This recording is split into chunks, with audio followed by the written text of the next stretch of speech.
তারাপীঠে এসে আমাদের প্রথম কাজ ছিল মায়ের পুজো দেওয়া। সেটা এই আমরা হচ্ছে সেরে আমাদের ফেললাম। হোটেল মিন্টু প্রিয়া। পূজা দেওয়া কমপ্লিট, এবার আমরা হোটেলে আবার ঢুকছি। তারাপীঠে এসে আমরা বুকিংটা করেছিলাম এখানে নামার পর। এখানে নেমেই আমরা হোটেল মিন্টু প্রিয়াতে চলে এসেছিলাম। এই হোটেল প্রপার্টি একদম নতুন, নিউলি কনস্ট্রাক্টেড। আর মিন্টু প্রিয়া সকলের পছন্দও হয়ে গেছিল, তাই এবার এখানেই রয়ে গেলাম আমরা। হোটেলের ভেতরটা কিন্তু খুবই সুন্দর, মানে এটা রাত্রিবেলায় বেশ ভালো লাগছে দেখতে। আজ আমরা প্রত্যেকেই খুব টায়ার্ড, তাই আশপাশটা একটু ঘুরে দেখে তাড়াতাড়ি গিয়ে শুয়ে পড়ব। কাল সকালে আবার যাত্রা করতে হবে।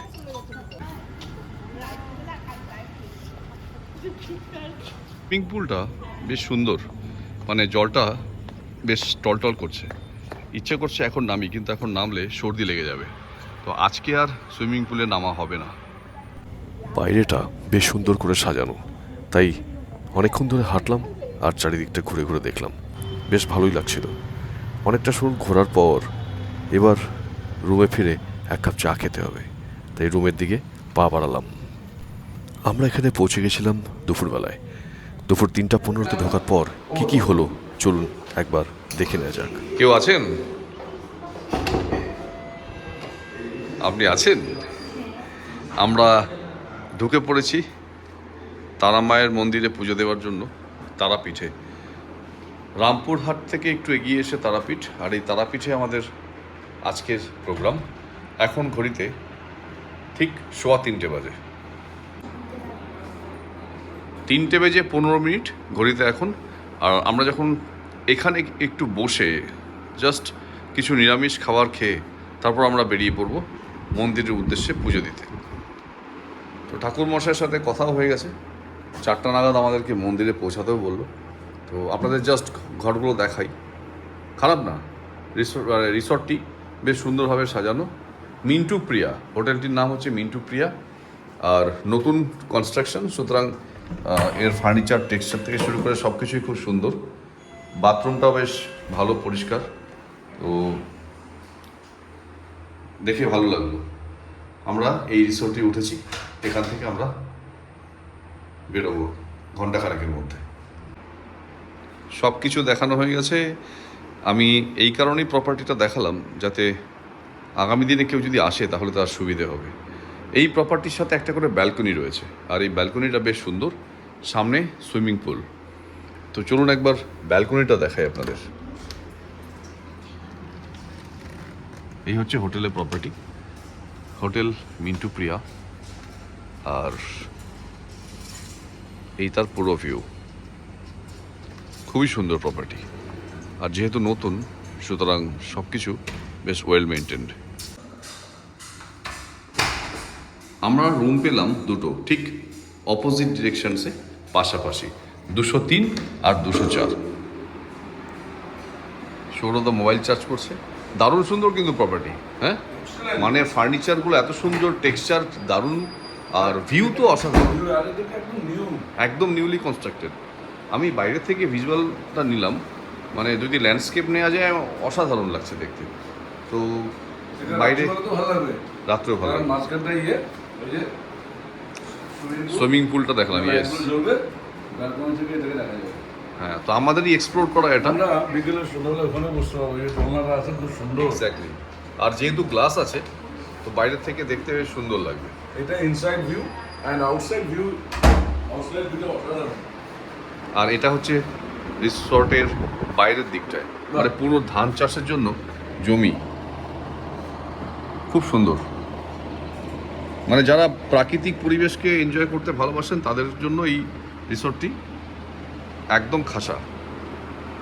সাথে একটা করে ব্যালকনিও রয়েছে প্রত্যেকটা রুমের সাথে, আর ব্যালকনিটি মন্দ নয়। এখানে গিয়ে দাঁড়িয়ে থাকলে পরে কিন্তু অনেকটা সময় কাটানো যেতে পারে। অনেকটা বড় এরিয়া জুড়ে এই প্রপার্টি, দেখুন একবার। আমরা এখন মায়ের মন্দিরের উদ্দেশ্যে এই রাস্তা দিয়ে হাঁটছি, তারাপীঠে ঢুকবো। তারাপীঠে মন্দিরে যাওয়ার রাস্তায় দুদিকে প্রচুর দোকান রয়েছে, আমরা রাস্তা দিয়ে হেঁটে চলেছি। একটার পর একটা দোকান এত সুন্দর করে সাজানো যে তাকিয়ে দেখতে ইচ্ছে করে শুধু। যাত্রার পথে প্রচুর দোকান দেখার মতো, এক একটা দোকানের সরঞ্জাম সাজিয়ে বসে রয়েছে, পসরা সাজিয়ে বসে রয়েছে সবাই। দেখতে দেখতে চোখ ধাঁধিয়ে গেছিল একসময়। কখন যে থমকে দাঁড়িয়ে পড়েছি বুঝতেই পারিনি। অন্যের ধাক্কাতে সম্বিত ফিরে আবার হাঁটতে শুরু করলাম, কারণ সামনেই মায়ের মূর্তি, সামনেই মায়ের মন্দির, সেখানে আমাদের গন্তব্যস্থল।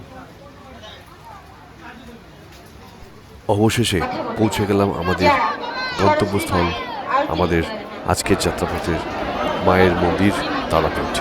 ভেতরে ছবি তোলা নিষেধ, তাই বাইরের থেকেই যতটা পারবো দেখানোর চেষ্টা করব।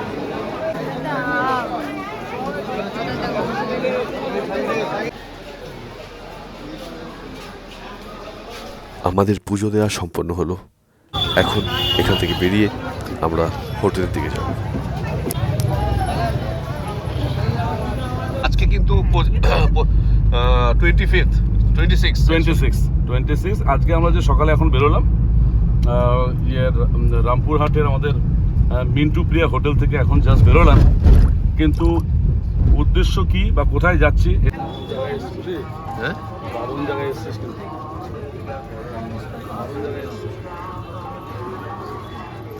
বিশচন্দ্রপুর ইস্কনের মন্দির, ওখানে টেম্পল আছে। তো সেখানে আমরা প্রথমে গিয়ে কুপন নেব, কুপন নিয়ে ওখানে ভোগ খাবো, ভোগটা নিয়ে তারপর ওখান থেকে বেরোবো। But other destinations are not known to anybody, so I hope everybody will enjoy ইট।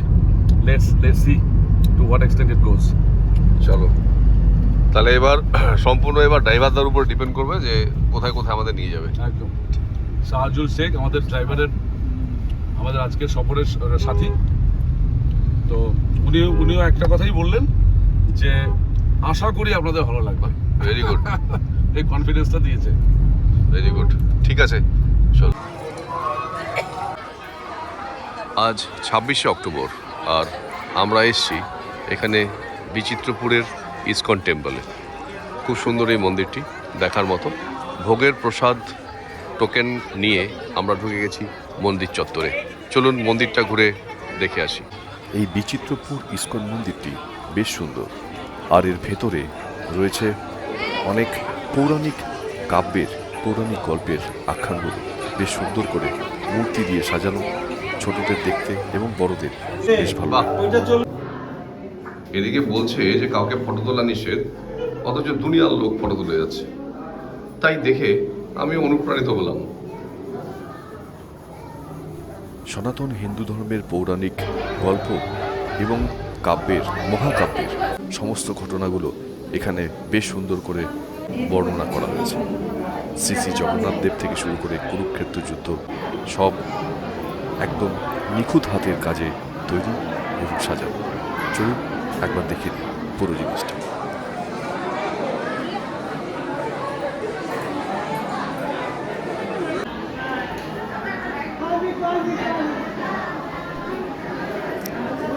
বেশ সুন্দর করে অনেক গ্রন্থগুলোকে এখানে সাজিয়ে রাখা হয়েছে। যাদের প্রয়োজন, যারা কিনতে চান তারা কিনতে পারেন। দারুণ সুন্দর প্রকৃতি এখানে। এবার আমাদের মধ্যাহ্নভোজের পালা। আমরা টোকেন সংগ্রহ করে অপেক্ষা করছি কখন প্রসাদ বিতরণ হবে তার জন্য। আর ঠিক সেই ফাঁকে কিছু ছবি তুলে নিলাম।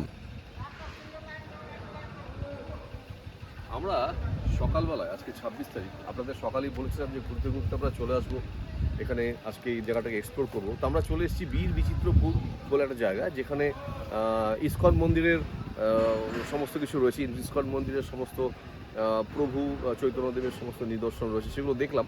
দেখার পর হঠাৎ করে প্রসাদ বিতরণ করার সময় আমরা প্রসাদের টোকেন নিয়েছিলাম। প্রসাদ নিতে এসে দেখলাম এরকম সবুজ ধান ক্ষেত। এই ধান ক্ষেত যেটা আমরা ছোটোবেলায় একসময় পেয়েছি বা খেলেছি, এখন তো ইয়ং জেনারেশন এটা পায় না। আমরা এখানে আসার পর না একদম দাঁড়িয়ে গেছি।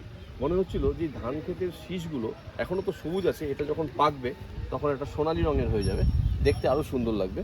তো এই ধান ক্ষেতের শীষের দেখে ধান খেতে হাত দিয়ে এই ক্ষেতের এখানটায় ভাবলাম একটা ছবি তুলি এবং এই দৃশ্যটা, গ্রাম বাংলার যে পটভূমি, সেটা আপনাদেরকে দেখাই যে কিভাবে চাষিরা কত পরিশ্রম করে এরকম ধরনের শস্য ফলায়। আদর্শ জায়গা, অক্সিজেন, পিওর অক্সিজেন আর মনকে পরিষ্কার করার জন্য এরকম সুন্দর জায়গায় আসাটা দরকার আমাদের প্রত্যেকের। এখন আমরা দাঁড়িয়ে আছি প্রসাদ কক্ষে। এখানে আমরা প্রসাদ দেবো, সব প্রসাদ নেওয়ার জন্য সবাই এখানে দাঁড়িয়ে আছে লাইনে। প্রসাদ গ্রহণ করার পর আমরা রওনা দিলাম আমাদের পরবর্তী গন্তব্যস্থলের উদ্দেশ্যে। হ্যাঁ, এখানে একটি বিশাল আকারের ড্যাম রয়েছে, মানে হাইড্রো ইলেকট্রিক প্রজেক্ট। এবার সেই ড্যামের কাছেই আমরা চলে এসেছি। একবার বলুন তো দেখে আমায় কেমন লাগলো জায়গাটা। অনেক ঘুরতে ঘুরতে আমরা এখন এসে পৌঁছালাম দুবরাজপুর। দুবরাজপুরের এই জায়গাটা বক্রেশ্বর থার্মাল পাওয়ার প্রজেক্ট। এই যে নদীটা, পুরো নদীটা নীল জলে ভরা। তো প্রায় 1 ঘন্টা 19 মিনিট, মানে 1.5 ঘন্টা ট্যাক্সিতে আমরা ট্রাভেল করে এখানে এসে পৌঁছালাম। জায়গাটা অসাধারণ সুন্দর। আর এই জায়গাটার সন্ধান দিলেন সৌরভ দা। অসংখ্য পরিযায়ী পাখির আস্তানা এটা, আমার যা মনে হয়। আর সৌরভ দা জায়গাটা দেখানোর জন্য অসংখ্য ধন্যবাদ। সৌরভ দা নিয়ে আসলো আমাদেরকে এখানে। জার্নি হয়েছে, রাস্তা ভালো খারাপ মিলিয়ে মোটামুটি 47 থেকে 50 কিলোমিটার ডিস্টেন্স হবে আমরা যেখানে আছি তার থেকে। Dubrajpur Bakreshwar thermal power project, অসাধারণ জায়গা। আসা যায়, সবাই মিলে এখানে আসতে পারে। অসীম শক্তিধর প্রকৃতির এ এক অনবদ্য সৃষ্টি, যা মানুষকে অনাবিল আনন্দ দেয়। আমার মনে হচ্ছে যে নীল সীমানা বলে না, নীল দিগন্ত। দেখো একটা জায়গায় গিয়ে আকাশ আর নদী মিলে গেছে, এটাই দিগন্ত। এটা হচ্ছে এটার অ্যাট্রাকশন, যেটা তো একটা ড্যাম, এটা তাপ বিদ্যুৎ প্রকল্প এটা। আর তুই যে কথাটা বললি অ্যাকচুয়ালি তাই, এটার নামটা বক্রেশ্বর তাপ বিদ্যুৎ প্রকল্প একটা। এই ড্যামের উপরে এটা তৈরি হয়েছে। আর এটার নাম নীল নির্জন। জায়গাটার নামও দিয়ে দিয়েছে জায়গাটার নাম নীল নির্জন। আর সত্যি সত্যি দেখ, চারিদিকে নীল, জলটাও নীল রঙের, আর নির্জনতায় ভরা। মানে আমাদের একটা পারফেক্ট নামকরণ। ইন্টারেস্টিং ব্যাপারটা হচ্ছে যে অনেকেই তারাপীঠে ঘুরতে আসে পুজো দেওয়ার জন্য, কিন্তু কারো ভেতরে এই ধরনের প্ল্যান থাকে না যে আশেপাশের ছোট ছোট জিনিস যেগুলো আমরা হয়তো পরবর্তী ক্ষেত্রে দেখার জন্য আসা সম্ভব নয়, একই সাথে ব্যাপারটাকে কভার করা যেতে পারে। একটু হয়তো শারীরিক ইয়ে হবে, মানে পরিশ্রমটা একটু হয়, ধকলটা একটু যায়, যেটা তুই বললি। কিন্তু ধকল হলো এখানে আসার পর সেই ধকল বা ক্লান্তিটা কিন্তু এখানে এসে দূর হয়ে যাবে, কারণ নীল নির্জন দুটোই এখানে আছে, নীলও আছে নির্জনতাও আছে। তো আমার মনে হয় নামের সার্থকতা এটাই। একদম। এতক্ষণ আমি বলছিলাম নীল আর নির্জনের কথা, এখন আমি নীল ড্রেসও পেয়ে গেলাম। নীল নির্জনে নীল ড্রেসে মা দাঁড়িয়ে আছে, তো দারুণ সুন্দর, সত্যি সুন্দর। ভালো লাগছে জায়গাটা, খুব সুন্দর জায়গা, খুব সুন্দর। চারিদিকে অনেক এবার পাখির ফটো টোটো দেওয়া আছে, পাখি, বিভিন্ন রকমের পাখি, পরিযায়ী পাখি যারা আসে। হ্যাঁ হ্যাঁ। এই পাখিটার নাম ব্লু থ্রোট।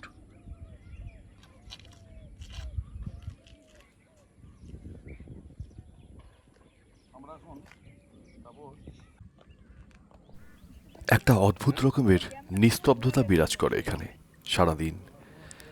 জনসমাগম নেই, একবারে নির্জন, নীল দিগন্ত, অসংখ্য পাখি। দেখতে দেখতে কোথাও হারিয়ে গেছিলাম আমরা। অনেকটা পথ পাড়ি দিয়ে আমরা এখানে পৌঁছেছি। রাস্তাও খুব একটা ভালো নয়, তো সন্ধে নামার আগেই আমাদের আবার ফিরতে হবে। তারই প্রস্তুতি নিতে হবে এবার আমাদের। এখন ঘড়িতে দুপুর 3টে, আর কিছুক্ষণের মধ্যে আমরা এখান থেকে ফিরব। নীল নির্জনের কথাটা অক্ষরে অক্ষরে সত্যি। নীল নদী, নীল আকাশ, নির্জনতা, চারিদিকে শুধু নীল আর নীল। আমাদের খুব ভালো লেগেছে, জায়গাটাকে এক্সপ্লোর করলাম। আস্তে আস্তে এই ড্যামের পথ দিয়ে আমরা অনেকটা এগিয়ে যাব, তারপর এখান থেকে ফিরে যাব আরও এক নতুন দিগন্তের সন্ধানে।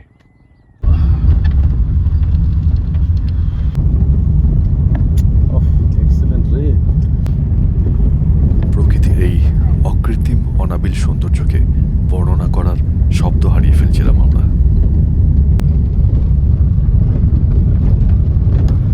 জায়গাটায় আমরা এসে পৌঁছালাম, সেই জায়গাটা আপনাদের না দেখালে এটা অন্যায় করা হবে সবার সাথে। ভগবানের মন্দির তো অবশ্যই, কিন্তু সেই মন্দিরের যে আনন্দ আমরা উপভোগ করছি সেটা সবার সাথে ভাগ করে নেওয়াটাই আমার মনে হয় একটা মানুষ হিসেবে আমাদের কর্তব্য। দেখুন শুধু কি সুন্দর এই দৃশ্য। দুবরাজপুরে আমাদের এবারকার গন্তব্যস্থল হচ্ছে অ্যাকচুয়ালি দ্রষ্টব্য স্থান পাহাড়পুরের এই মন্দিরটি। মনে হচ্ছে প্লাস্টার অফ প্যারিস দিয়ে তৈরি করা মহাদেবের মন্দির, দারুণ সুন্দর। জয় বাবা পাহাড়েশ্বর। এই পাহাড়েশ্বর শিব মন্দিরটি দুবরাজপুর পৌরসভা কর্তৃক নির্মাণ করা হয়েছিল, তারই ছবি আমি আপনাদেরকে দেখালাম।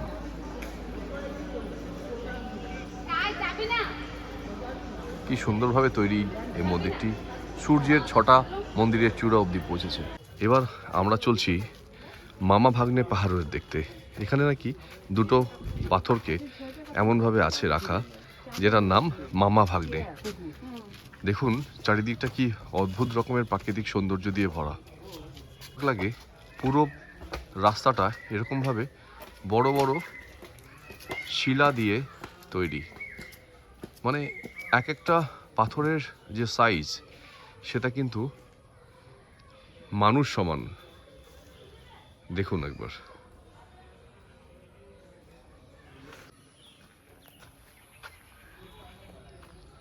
কল্পনা করা যায় এরকম ধরনের সৌন্দর্য আমাদের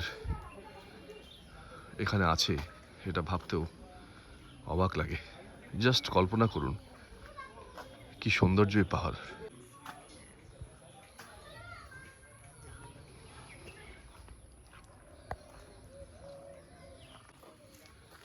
এই পাথরের গায়ে আবার অনেকে নাম খোদাই করে রেখেছে, মানে যেটা দৃষ্টিকটু লাগে। এটাকে যদি খুব সুন্দর করে সাজানো হতো তাহলে কিন্তু আরও ভালো লাগতো। তো ট্যুরিজম ডিপার্টমেন্ট যদি এই জিনিসগুলোকে দেখে এবং এর সৌন্দর্যকে রক্ষা করার দায়িত্ব নেয় তাহলে কিন্তু এই জায়গাটা দর্শনীয় স্থান হয়ে উঠবে।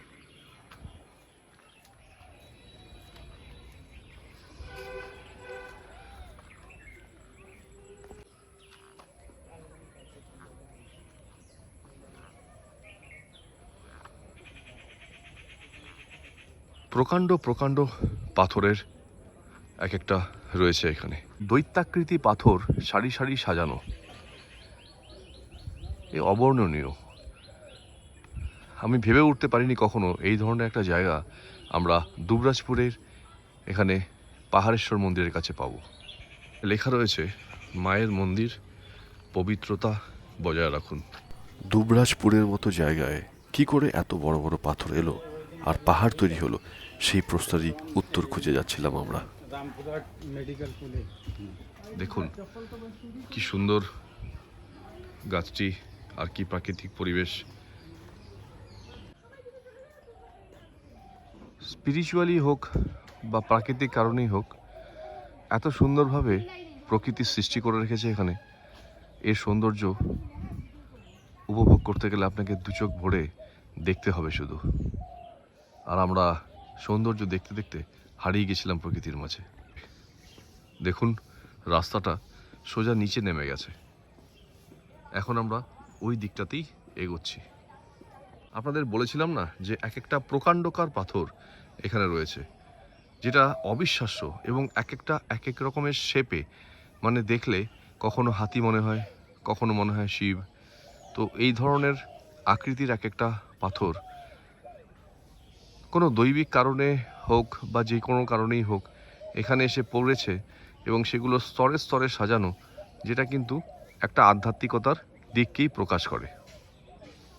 সিঁড়ি দিয়ে এইভাবে নিচে নেমে যেতে হবে আর আমাদের সঙ্গে কিছুক্ষণ থাকতে হবে যদি সম্পূর্ণ ভ্রমণ কাহিনীকে দেখতে হয়।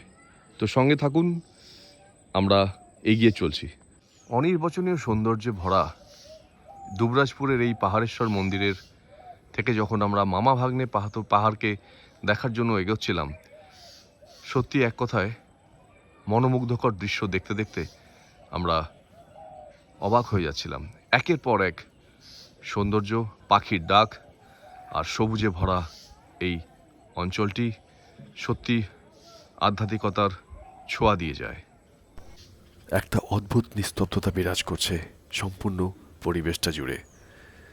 শুধু পাখির ডাক ছাড়া আর কিছু কোথাও নেই, কোনো শব্দ নেই। আমাদের ভারতবর্ষে পশ্চিমবঙ্গ, উত্তরবঙ্গ, দক্ষিণবঙ্গের এমন অনেক জায়গা রয়েছে যেখানে আপনারা এই ধরনের সৌন্দর্য, প্রাকৃতিক সৌন্দর্য দেখতে পাবেন এবং প্রাণ ভরে উপভোগ করতে পারবেন। দেখুন এই জায়গাটাকে দেখে কি মনে হচ্ছে না, একটা হাতি মনে হচ্ছে না?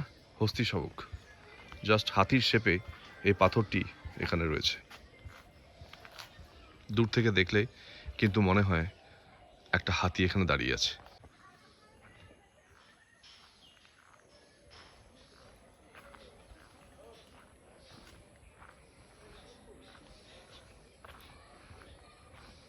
আমরা যখন গাড়িতে চড়ে বক্রেশ্বর থার্মাল পাওয়ার প্রজেক্ট থেকে এদিকটায় চলে এসেছিলাম, তখন ভাবতে পারিনি যে আমাদের জন্য এই জায়গাটা অপেক্ষা করছে। সত্যি কিন্তু এখানে না আসলে আমরা বড় মিস করতাম। আরে প্রত্যেকটা পাথরকে দেখে মনে হচ্ছে হয় শিব, না হলে হাতি, না হলে এক একটা রূপ। কত বছর পুরনো তুই ভাব। আমি ওনাকে জিজ্ঞেস করলাম মন্দিরের পূজারীকে, বলল এর আধ্যাত্মিকতা জানতে গেলে আমার ঠাকুরদার সাথে কথা বলতে হবে, উনি এখন শয়নকক্ষে বিশ্রাম করছেন। কি অদ্ভুত! এখানে লেখা রয়েছে মামা আর ভাগ্নে।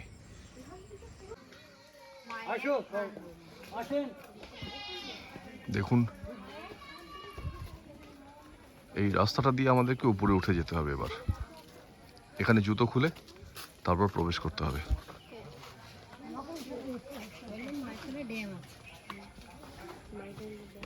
দিয়ে উঠে পাহাড়ের উপরে যা দেখতে পেলাম, এ অনির্বচনীয় সৌন্দর্য, অকৃত্রিম, স্পিরিচুয়াল, পাওয়ারফুল, আর এক কথায় অনবদ্য। দেখুন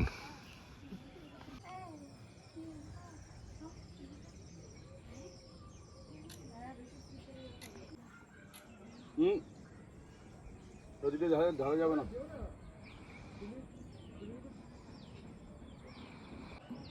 এই পাহাড়ের উপরে যখন আমরা উঠে এলাম সিঁড়ি দিয়ে, তারপর যা দেখলাম,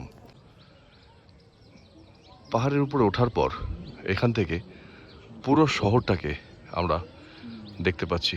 দেখুন আমার ক্যামেরার চোখে এই মামা ভাগ্নে পাহাড় থেকে পুরো শহর দুবরাজপুরের প্রত্যন্ত এরিয়াটা, গ্রাম বাংলা পরিষ্কারভাবে দেখা যাচ্ছে। এটা দুবরাজপুর তো, দুবরাজপুরে আমরা প্রায় একটা 5 তলা বাড়ির ওপর দাঁড়িয়ে আছি। এতগুলো পাথর আর সিঁড়ি দিয়ে উপরে উঠে আসার পর আমরা যা দেখতে পেয়েছি সেটা সত্যি সুন্দর, অনির্বচনীয়। সবই একরকম, কিন্তু আর্কিওলজিক্যাল সার্ভের আন্ডারে যদি চলে আসে তাহলে অন্তত এই জিনিসগুলোর রক্ষণাবেক্ষণ ভালো হবে আর প্রকৃতিটা নষ্ট হবে না। এই যে পাথরের গায়ে এত কিছু লেখা, এগুলো আমার মনে হয় না হওয়াই উচিত, কারণ মানুষ সৌন্দর্যটা উপভোগ করতে পারবে আর এর রক্ষণাবেক্ষণ হওয়াটা খুব জরুরি। এখানে যে পাথরগুলো এসছে সেটা কোনো একটা দৈবিক কারণেই পাথরটা এসছে। আমি নিচে মায়ের মন্দির ছিল, ওখানে একজনের সাথে কথা বলছিলাম, ওখানকার যে পুরোহিত আছে, বললো এটা একটা স্পিরিচুয়ালি দৈবিক কারণে পাথরগুলো এখানে এসে পড়েছে। দেখুন পাথরটা কীভাবে ব্যালেন্সড হয়ে আছে, মানে পড়ে যাচ্ছে না। এটা একটা অদ্ভুত, কিন্তু মানে পাথরটা এখানে আছে কিন্তু পাথরটা স্লিপ করছে না। এটা একটা অদ্ভুত জিনিস এবং স্পিরিচুয়ালি আমার মনে হয় তার কিছু রিজন আছে, যেটা আমরা নিচে গিয়ে শুনবো ঠাকুরমশাইয়ের কাছ থেকে। এই পাহাড়ে দুটো পাথরের মাঝখানে মায়ের দর্শন পেয়ে গেলাম। মাকে প্রণাম করে এবার আমরা এখান থেকে রওনা হব। মামা ভাগ্নে আর এই মন্দির, মায়ের মন্দির, তার মাঝখান থেকে এই রাস্তাটা।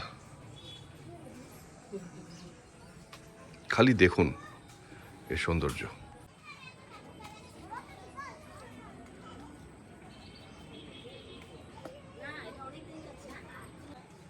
এই পাহাড়ের পাথরগুলোর মাঝখান দিয়ে যাওয়ার রাস্তা। হ্যাঁ, একটু হাঁটুর জোর লাগবে অবশ্যই, আর এই রাস্তা দিয়ে এগিয়ে যেতে হবে।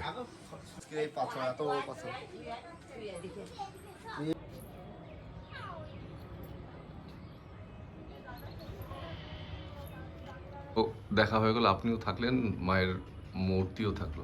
বাহ বাহ বাহ, খুব ভালো খুব ভালো।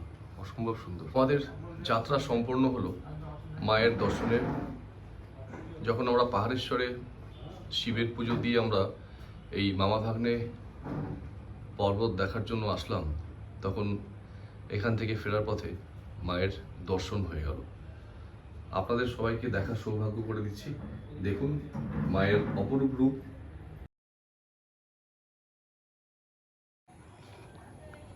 এখানে মা তারা আর বামদেব, ওনাদের দুজনের মূর্তি বসানো। যাত্রা সম্পন্ন হলো মায়ের মন্দিরে আসার পর, আর এখানে পেয়ে গেলাম এখানেই কার পূজারি এবং ওনার মিসেস দুজনে মিলে ওনারা পুজো অর্চনা করেন আর মায়ের সেবা করেন। দারুণ সুন্দর মন্দিরে এসে প্রাণ ভরে গেল আমাদের। এখানে অখণ্ড জ্যোতি রয়েছে যেখানে যজ্ঞ হচ্ছে, এবং এই অখণ্ড জ্যোতির আলো কখনো নেভে না, চিরন্তনভাবে জ্বলছে। আর আরও একবার মায়ের দর্শন আপনাদের সামনে করবার জন্য আমি চেষ্টা করলাম। আর এখান থেকেই আমরা আজকের জার্নি, আমাদের আজকের যাত্রা এই অবধি। জয় মা তারা, জয় মা তারা, জয় মা তারা। সবাইকে ভালো রেখো। যখন লক্ষণকে ওই শ্রাবেদ করেছিল মেঘনাথ, উৎসাহ হয়েছিল, তখন বিষ্ণুপুরের এই পর্বত মানে গাছ আনার জন্য হনুমানকে আদেশ দেয় শ্রীরামচন্দ্র। সেই পর্বত তো চিনে না, ভালো বুঝতে পারছে না, ওটা পাহাড়ে তুলে দিয়ে চলে আসছে। আস্তে আস্তে কিছু অংশ এখানে পড়ে কিছু পাহাড়ের উপর পাহাড় ছিল, এটা কথিত নয়। আচ্ছা, আর সেইখান থেকে এই পাহাড় আর পাথরগুলোর উৎপত্তি। আচ্ছা, আর মায়ের মন্দির তার পরবর্তীতে? মায়ের মন্দির অনেক পরে হয়েছে, প্রথমে একটা শিব মন্দির ছিল। আচ্ছা, পশ্চিমবঙ্গের শিব ছিল, সব জায়গা ছিল, জঙ্গল ছিল, কলকাতায় বাস ছিল। আচ্ছা, তারপরে মনোবকা এখানে আনা হয়, হ্যাঁ। মনোবকা থাকাকালীন মাকে সিদ্ধি লাভ করে, তখন মায়ের পরিচিত। আপনি কতদিন ধরে পুজো করছেন? 34 বছর। 34 বছর ধরে পুজো করছেন? 34 বছর। বাহ। তো খুব ভালো লাগলো আপনার আশ্রমে এসে, মানে এই জায়গাটা এসে সত্যিকারের একটা মানে শান্তির জায়গা। সেই জন্য আমি ভাবলাম সবার সাথে একটু শেয়ার করে দিই আপনার এই শান্তির জায়গা। আমি বিভিন্ন জায়গায় গেছি, এরকম শান্তি লাভ আমি নিজেকে বলছি না, মানে আমার যে এসে সব শান্তি পাই, আমি তো পরম শান্তিতে আর আছি। আপনার আতিথ্যতারও তুলনা নেই, অসম্ভব। এরকমভাবে কোনো মন্দিরে বা আশ্রমে গিয়ে আমরা, হ্যাঁ, এটা ওইটা আমার ফল, ওইটাই আমার ফল। সত্যি কথাই খুব ভালো লাগলো আপনার সঙ্গে কথা বলতে। আমরা সত্যের সন্ধান কিছুটা পেলাম। এখানে প্রধান পুরোহিত মশাই বললেন, রামায়ণে আমরা যে গন্ধমাদন পর্বতের কথা শুনেছি, যেটা হনুমানজি লক্ষণকে বাঁচানোর জন্য গন্ধমাদন পর্বত কাঁধে করে নিয়ে যাচ্ছিলেন বিশল্যকরণী খোঁজার জন্য, সেই সময়ে তার যাত্রাপথে এই রাস্তাটি পড়ে। আর তখন এই গন্ধমাদন পর্বতের থেকে কিছু অংশ, পাহাড়ের কিছু পাথর এখানে পড়ে এই দুবরাজপুরের পাহাড়েশ্বর মন্দির, মায়ের মন্দির সৃষ্টি হয়। কি অদ্ভুত সেই কাহিনী, কি সুন্দর এই গল্পটা, এবং সমৃদ্ধ গল্প যখন আমরা শুনলাম, আমরা মোহিত হয়ে গেছিলাম এই দৈবিক স্পিরিচুয়াল কানেক্ট দেখে, যেটার রহস্যের সন্ধান করতে করতে আমরা শেষ অবধি পৌঁছে গেছিলাম তার সন্ধানের উৎসের সন্ধানে।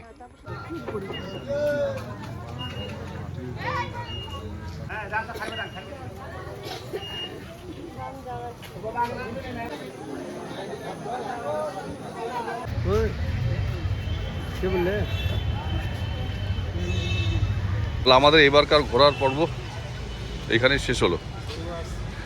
এই ট্রিপটা এখানে কমপ্লিট হলো। এরপরের ট্রিপের জন্য আমরা আবার অপেক্ষা করব।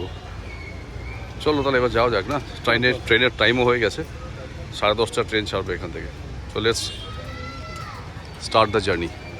রামপুরহাট থেকে আমরা যখন ট্রেনে উঠে বসেছি, একজন আঞ্চলিক শিল্পী, লোকসঙ্গীত শিল্পী, উনি লোকসঙ্গীত পরিবেশন করলেন আর আমাদের যাত্রাটাকে সম্পূর্ণ করে তুললেন। চলুন শুনে নেওয়া যাক তার গান। কেমন লাগলো জানাবেন। আজকের এই পর্যন্তই, আবার দেখা হবে নতুন কোনো জায়গায়। সবাই ভালো থাকবেন, সুস্থ থাকবেন আর শুনে নিন এই লোকসঙ্গীত।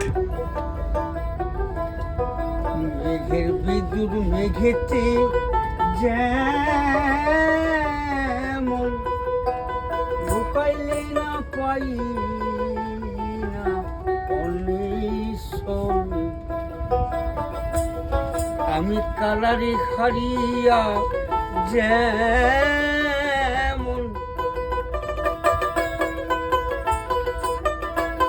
আমি কালারে হারিয়া যেমন, ওইরূপ দেখি দর্পণ নয়নে,